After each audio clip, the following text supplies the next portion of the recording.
नमस्कार, मैं श्यामगिरी। आप देख रहे हैं टीएफडी इंडिया न्यूज 24। टीएफडी इंडिया न्यूज 24 में आप सभी दर्शकों का स्वागत है।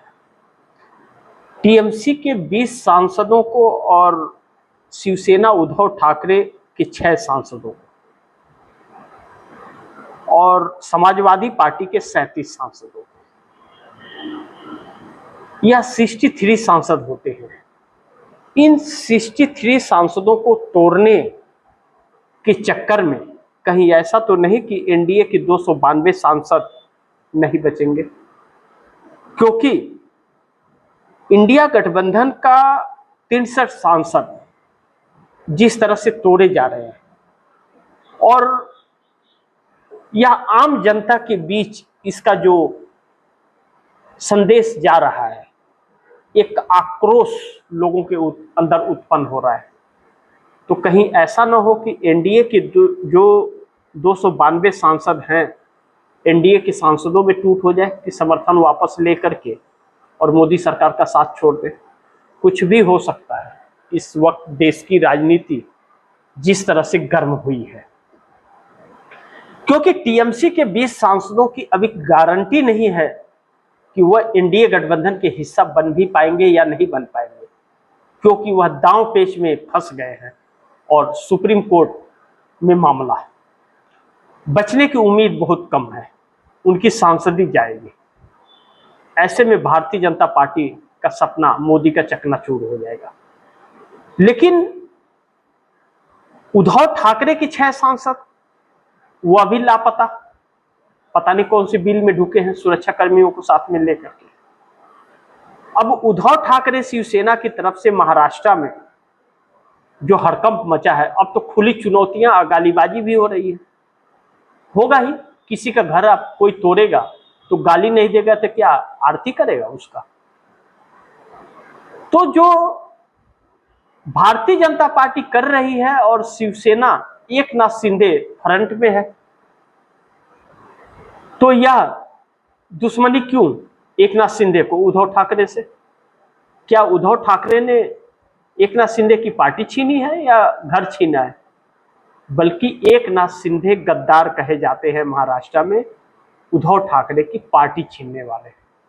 जिस थाली में खाया उसी में छेद कर दिया। तो क्या इस देश की जनता गद्दारों का साथ देगी? यह शब्द मेरे नहीं है, यह शब्द मेरे नहीं है, यह शब्द शिवसेना की तरफ से, उद्धव ठाकरे की तरफ से कही जा रही है। संजय राउत गालियां दे रहे हैं, सीधा गद्दार शब्द से नवाज रहे हैं। इसके पहले भी उद्धव ठाकरे ने भी गद्दार कहा था, गद्दारों को माफ नहीं करेंगे। तो कौन गद्दार? एकनाथ शिंदे ही तो गद्दार, उन्हीं को तो कह रहे थे। और किस कह रहे थे? मैं सीधा नाम लेकर के कह रहा हूं। वह अगर नाम ले हुए कह रहे थे जिसने पार्टी तोड़ी, तो पार्टी किसने तोड़ी? एकनाथ शिंदे ने तोड़ी। तो गद्दार कौन? एकनाथ शिंदे गद्दार। अब महत्वपूर्ण यह है कि एकनाथ शिंदे भी जाल में फंसे हुए हैं एनडीए गठबंधन की। इंडिया गठबंधन के अगर 6 सांसद को तोड़ रहे हैं तो एनडीए में एकनाथ शिंदे भी फंसे हुए, उन्हें भी भाजपा तोड़ेगी। पहले तोड़वाएगी, उनको बदनाम करेगी, या फिर उनको तोड़ेगी। तो वह किसके पास जाएंगे? समस्याएं उलझ सी गई हैं। लेकिन यह सब कुछ अभी चल ही रहा था, तब तक शरद पवार का भी आ गया, एनसीपी शरद पवार, कि उनके भी तोड़े जा रहे हैं, उनके भी लोग संपर्क में हैं। अचानक अफरा तफरी का माहौल पहुंच गया। एक बात सच है कि अगर इस बार उद्धव ठाकरे और शरद पवार को तोड़ा गया तो फिर इसका बहुत भयावह परिणाम महाराष्ट्र में होंगे। महाराष्ट्र की जनता की तरफ इसका जो एक संदेश जा रहा है वह शुभ संकेत नहीं जा रहा है। लेकिन इसी बीच इंडिया गठबंधन के समाजवादी पार्टी, जो पार्लियामेंट में इस देश की नंबर 3 की पार्टी है, 37 सांसद उसके पास, उसको लेकर के उत्तर प्रदेश के डिप्टी सीएम केशव प्रसाद मौर्य ने बयान दिया कि 26 लोगों की लिस्ट तो हमारे पास है जो नाराज हैं, जो समाजवादी पार्टी में नहीं रहना चाहते हैं। उसके पहले ओम प्रकाश राजभर ने दिया था, ओम प्रकाश राजभर ने दोबारा भी दे दिया बयान, वही संजय निषाद ने बयान दिया, और भारतीय जनता पार्टी के एक नेता ने और दे दिया। अब इन सभी के बीच 37 सांसद कब समाजवादी पार्टी के इंडिया गठबंधन के टूटेंगे, इन भाजपाइयों के बयान के अनुसार, वह तो जब तब देखा जाएगा। लेकिन एनडीए के ओम प्रकाश राजभर के विधायक जरूर समाजवादी पार्टी के संपर्क में आ गए। जो समाजवादी पार्टी को टूटने की बात कर रहे थे, वही एनडीए के नेता समाजवादी पार्टी के यानी कि इंडिया गठबंधन के संपर्क में आ गए हैं। अब अखिलेश यादव तोड़ देंगे या छोड़ देंगे, या फैसला अखिलेश यादव करेंगे, लेकिन समाजवादी पार्टी की तरफ से यह बयान आने लगे। ऐसे में इंडिया गठबंधन एक चुनौती बन गया है मोदी शाह के लिए। इंडिया गठबंधन एक चुनौती बन गया है मोदी शाह के लिए। गोदी मीडिया के अंदर यह कहा जा रहा है कि अपनी पार्टी को नहीं संभाल पा रहे इंडिया गठबंधन वाले। ठीक है, नहीं संभाल पा रहे, तो क्या भारतीय जनता पार्टी वाले मतलब छुट्टा सांड हो गए हैं क्या कि कहीं भी ढुक जाएंगे?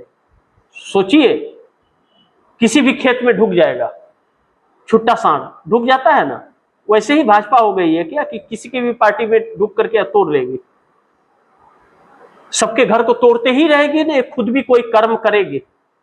इसका मतलब यह है कि इंडिया गठबंधन एक बहुत बड़ी चुनौती भारतीय जनता पार्टी के लिए है, जो भारतीय जनता पार्टी जानती है कि अब इसके दिन खत्म हो गए हैं।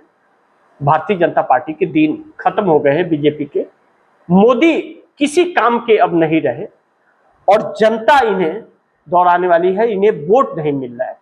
चुनाव आयोग और न्यायपालिका, ईडी, सीबीआई, इनकम टैक्स के दम पर कब तक चलेंगे? कब तक चलेंगे? अगर जनता ने ठान लिया, जिस तरह से जनता का, पब्लिक का सहयोग इंडिया गठबंधन के साथ जुड़ रहा है, राहुल गांधी के साथ जुड़ रहा है, अगर जनता ने ठान लिया तो एसआईआर और चुनाव आयोग की धांधलियां भी काम नहीं आएंगी, काम नहीं आएंगे। फिर तो उल्टा पड़ जाएगा सारा दांव। ऐसे में क्या चुनाव आयोग पूरा ईवीएम ही बदल देगा क्या, पूरा का पूरा? यानी कि चुनाव आयोग भी संकट में जा रहा है और एनडीए गठबंधन भी। जो इंडिया गठबंधन का 63 सांसद तोड़ने की कोशिश कर रहे थे, वह 63 टूटेंगे या कितने उसमें से आएंगे, यह तो बात की बात है। 292 नहीं बचेंगे, क्योंकि जनता के आक्रोश के सामने जो सहयोगी दल है सब छोड़ भागेंगे मोदी का साथ, यह निश्चित है। अब दूसरी बड़ी महत्वपूर्ण बिंदु यह है कि एनडीए में घमासान और डर दोनों दिख रहा है। 2/3 बहुमत के चक्कर में मोदी बगावत करवा देंगे। कैसे? अब सोचिए, एनडीए गठबंधन में हम बिहार से अगर शुरू करें, हम ममता पर फिर बात कर लेंगे, क्योंकि ममता की पार्टी जो टूटी है वह तरीका अलग है और उद्धव ठाकरे और शरद पवार की जो तोड़ी जा रही है वह अलग है। अब ऐसे में बिहार के अंदर जेडीयू जो अहम सहयोगी दल है, 2 बैसाखी कही जाती है नीतीश नायडू की, जो तो पहली बैसाखी नायडू की और दूसरी नीतीश की, तो दूसरी बैसाखी एनडीए है जो उसके अंदर घमासान है। संजय झा को लेकर के घमासान मच गया। अब पार्टी 2 टुकड़े में बट गई है। एक धारा कहता है कि संजय झा कार्यकारी अध्यक्ष रहे और एक धारा कहता है कि संजय झा कार्यकारी अध्यक्ष न रहे। हालांकि संजय झा इस वक्त नीतीश कुमार के दिशा निर्देश के अनुसार चल रहे हैं, इसमें कोई शक नहीं है। इसके पहले वह भारतीय जनता पार्टी के कहने पर चल रहे थे, लेकिन इस वक्त तो उनके दिशा निर्देश से चल रहे हैं। ललन सिंह नीतीश के दिशा निर्देश से चल रहे हैं इस वक्त, वह भाजपा की गोद से निकले हुए हैं।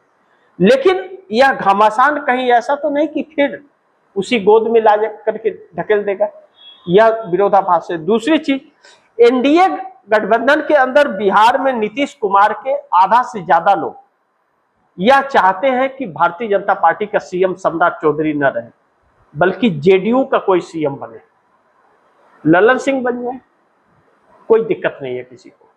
और नीतीश कुमार भी अगर बनाएंगे तो शायद ललन सिंह को ही बनाएंगे सीएम, ऐसा प्रतीक हो रहा है, क्योंकि बहुत भरोसेमंद अब कहे जा रहे हैं। या चाहे जो भी बने, जेडीयू का मानना है, कार्यकर्ताओं का मानना है, पदाधिकारियों का मानना है कि जेडीयू का सीएम रहे। अगर जेडीयू का नहीं रहा तो फिर जेडीयू को चांस नहीं मिलेगा, छोटे भाई के रोल में भारतीय जनता पार्टी रख देगी और भारतीय जनता पार्टी कभी जेडीयू का सीएम नहीं बनने देगी। तो यह टकराव चल रहा है। दूसरी तरफ चंद्रबाबू नायडू असमंजस परिस्थिति में पड़ गए कि डिलिमिटेशन या जो तोड़ फोड़ किया जा रहा है इंडिया गठबंधन के लोगों को, विपक्ष के लोगों को, 63 सांसदों को तोड़ने की जो कोशिश की जा रही है, इसके बाद भी 2/3 बहुमत पूरा नहीं कर पा रही है सरकार, मोदी सरकार। 362 सीटें चाहिए, उसके बाद भी इसे कम कर रहे हैं 20। कहां से तोड़ेंगे 20? डीएमके ने साफ मना कर दिया। अब ऐसे में चंद्रबाबू नायडू का विरोध साउथ के अंदर डिलिमिटेशन पर जिस तरह से शशि थरूर ने छेड़ दिया है जंग, और डीएमके के स्टालिन ने साफ कर दिया है प्रेस कॉन्फ्रेंस करके कि हम सरकार को समर्थन नहीं करेंगे, मोदी सरकार को डिलिमिटेशन पर। यानी कि डिलिमिटेशन नहीं हुआ तो मोदी सत्ता में नहीं आएंगे। तो अब चंद्रबाबू नायडू क्या करेंगे? वह भी परेशान हो जाएंगे, उनकी सुनी भी नहीं जाएगी और उनके पार्टी को भी तोड़ने की कोशिश आने वाले वक्त में की जाएगी। ऐसे में चंद्रबाबू नायडू चक्कर में पड़ गए। अब अगर चंद्रबाबू नायडू और नीतीश कुमार दोनों चक्कर में पड़े हुए हैं, ओम प्रकाश राजभर टूट जाते हैं और छोटे हैं, कभी भी टूट जाएंगे, वह बिन पेंदी के लोटे की तरह हैं, नहीं टूटेंगे तो उत्तर प्रदेश चुनाव तक टूट जाएंगे। और दूसरी तरफ एकनाथ शिंदे जो उद्धव ठाकरे से डायरेक्ट पंगा ले बैठे, तो अगर उद्धव ठाकरे के कार्यकर्ता सड़क पर उतर गए तो शिवसेना का इतिहास बहुत अच्छा नहीं है। सड़कों पर उतरने के बाद फिर कर्फ्यू लगता है और हालात गंभीर हो जाते हैं, फिर सब कुछ ठप हो जाएगा। कहीं वह नौबत भगवान न करे कि आए। अगर वह नौबत आ गई तो एकनाथ शिंदे न घर के न घाट के कहीं के नहीं रह जाएंगे। एकनाथ शिंदे की सारी हैकड़ी निकल जाएगी। एक तो गद्दारी किया, पार्टी छीनी, पिता का नाम उनके छीना, सब कुछ करने के बाद फिर अगर पार्टी को तोड़ने की कोशिश कर रहे हैं तो एकनाथ शिंदे का शायद आने वाला चुनाव उनका अस्तित्व नहीं रहेगा, अकेले बाप बेटे रह जाएंगे, यह भी तय है। तो एकनाथ शिंदे रुख बदलते हैं क्या, या उनकी पार्टी रुख बदल देती है, एकनाथ शिंदे को छोड़ देगी? यह समस्या एनडीए गठबंधन के अंदर काफी है। दूसरी तरफ जयंत चौधरी और अनुप्रिया पटेल, यह लोग भी अब यह समझ गए कि यह कभी भी खा सकती है, मगरमच्छ भारतीय जनता पार्टी हो गई, खा सकती है। देवी गौड़ा सदमे में है, उनका कर्नाटक की राजनीति भारतीय जनता पार्टी के साथ आने के बाद धराशायी हो गई, एनडीए गठबंधन का साथ हुआ भी छोड़ सकते हैं, क्योंकि कर्नाटक का चुनाव भी अब जल्दी ही आने वाला है। उत्तर प्रदेश के बाद कर्नाटक का ही चुनाव होगा। ऐसे में एनडीए के बचने की उम्मीद नहीं की जा रही। अब दूसरा बड़ी महत्वपूर्ण बिंदु है कि ममता बनर्जी और राहुल गांधी के साथ पूरा इंडिया गठबंधन सड़क पर उतरने का ऐलान कर दिया है। ऐलान में कौन है? तेजस्वी यादव की तरफ से कोई सुगवाहट है, बल्कि तेजस्वी यादव तो गद्दार निकले। झारखंड के अंदर तेजस्वी यादव की वजह से और माले की वजह से कांग्रेस का प्रत्याशी चुनाव हार गया, राज्यसभा सांसद का। निर्दलीय को समर्थन इन लोगों ने भाजपा कैंडिडेट को समर्थन किया है। तो मैं वो कहता हूं ना, तेजस्वी यादव कंप्रोमाइज है। अब तेजस्वी यादव जैसी पार्टियों को जो है 4 सांसद उनके, वह भी भाजपा में जाने वाले हैं और तेजस्वी यादव वही करने वाले हैं जो भाजपा कहेगी, मोदी शाह कहेंगे। उन्हें जेल जाने से डर लगता है। तो ऐसे लोगों को इंडिया गठबंधन से धक्का मार करके निकाल देना चाहिए। लेकिन धक्का मारने की किसी को जरूरत ही नहीं, इंडिया गठबंधन है ही नहीं, खत्म हो गया है पूरी तरह से। सब कोई अपनी अपनी बंसुरी बजा रहा है। कांग्रेस यह बात समझ गई है, राहुल गांधी समझ गए हैं, इसलिए एकल चले। लेकिन ममता बनर्जी कांग्रेस के साथ हैं और उद्धव ठाकरे कांग्रेस के साथ, या दो तो हैं कांग्रेस के साथ। राहुल गांधी अगर उतरे थे सड़क पर तो ममता बनर्जी भी उसी दिन सड़क पर उतरी। अब उद्धव ठाकरे शिवसेना के तरफ से संजय राउत का बार बार बयान आ रहा है कि इंडिया गठबंधन का नेता राहुल गांधी, हम सबके नेता राहुल गांधी है और 2029 में वही चेहरा होंगे नेता का, और अब हम लड़ाई सड़कों पर लड़ेंगे। यह साफ तौर पर प्रेस कॉन्फ्रेंस करके कहा है। अब अखिलेश यादव की बारी है कि अखिलेश यादव क्या करते हैं। अखिलेश यादव उतरते हैं कि नहीं सड़क पर, क्योंकि कांग्रेस अब किसी को पूछने वाली नहीं है। कांग्रेस निकल पड़ी है, जिसे आना है आ जाओ, नहीं आना है तो जाओ। लड़ाई कांग्रेस लड़ेगी। ऐसे में इंडिया गठबंधन के कुछ हिस्से, जैसे उद्धव ठाकरे, जैसे ममता बनर्जी, कांग्रेस, यह तीन तो फिलहाल सड़क पर है। समाजवादी पार्टी कब चुनाव के बाद उतरेगी या पूरी तरह से खत्म हो जाएगी तो उतरेगी, यह फैसला उसे करना है। लेकिन अब राहुल गांधी के ऐलान और ममता बनर्जी के ऐलान इस सरकार की नींव हिला दी है और इनका सड़क पर उतरना इस सरकार को बहुत बड़ी चुनौती है। यानी कि सारा दांव उल्टा पड़ गया है। 63 सांसद के चक्कर में इंडिया गठबंधन के 63 सांसदों के चक्कर में एनडीए गठबंधन के 292 सांसद नहीं बचेंगे, टूट हो जाएगी। अब इंतजार कीजिए, बहुत कुछ तस्वीर सामने आने वाली है। अब इस देश में शिक्षा, स्वास्थ्य, बेरोजगारी, महंगाई, कुछ भी मुद्दा नहीं है। सिर्फ तोड़ फोड़, सांसदों की तोड़ फोड़ ही मुद्दा रह गया है। कौन किसे तोड़ लेता है, कौन किसके खिलाफ माहौल बना लेता है। अब इसी चीज को दुरुस्त करने के लिए और लोकतंत्र जो खत्म कर दिया गया है और जो संविधान नहीं माना जा रहा है, उसी को फिर मजबूत करने के लिए राहुल गांधी ने कमर कसी और सड़क पर उतर करके छात्रों के साथ जा रहे हैं, जो युवा पीढ़ी है। क्योंकि आने वाले वक्त इस देश के भविष्य वही है और वही फैसला करें कि उनको कैसा देश चाहिए। इस तरह से गद्दारों का देश चाहिए, इस तरह से नफरत की भाषा वाली राजनीति चाहिए, या संवैधानिक और लोकतांत्रिक चाहिए। यह फैसला वह युवा करेंगे और यह होता हुआ भी नजर आ रहा है। जो मोदी का हर दांव फेल हो रहा है। 100% मोदी जाने वाले हैं, 100%। सरकार गिरने वाली भी है और इस्तीफा होने वाला भी है, क्योंकि भारतीय जनता पार्टी के अंदर भी बिगुल बच चुका है। मुरली मनोहर जोशी, सुब्रमण्यम स्वामी और यशवंत सिन्हा जैसे लोग अब मोदी पर बोलने से हिचक नहीं रहे, साफ कर रहे हैं कंप्रोमाइज मोदी और अमेरिका के सामने सरेंडर मोदी। ऐसे में कितना एनडीए गठबंधन बचेगा जब यह जानता है कि वह भी इस दमनकारी सरकार का शिकार होगा। तो इंतजार कीजिए, बहुत कुछ नजर आ जाएगा और देश के सामने आएगा। बाकी आप दर्शकों की क्या राय है, क्या सुझाव है, कमेंट बॉक्स में जरूर दीजिएगा। इस खबर को ज्यादा से ज्यादा शेयर कीजिए, अपने दोस्तों को भी कहिए आगे शेयर करें। और आपने अगर टीएफडी इंडिया न्यूज़ 24 को सब्सक्राइब नहीं किया तो सब्सक्राइब कीजिए, अपने दोस्तों को भी कहिएगा सब्सक्राइब करें। मिलते हैं अगली खबर के साथ, तब तक के लिए नमस्कार।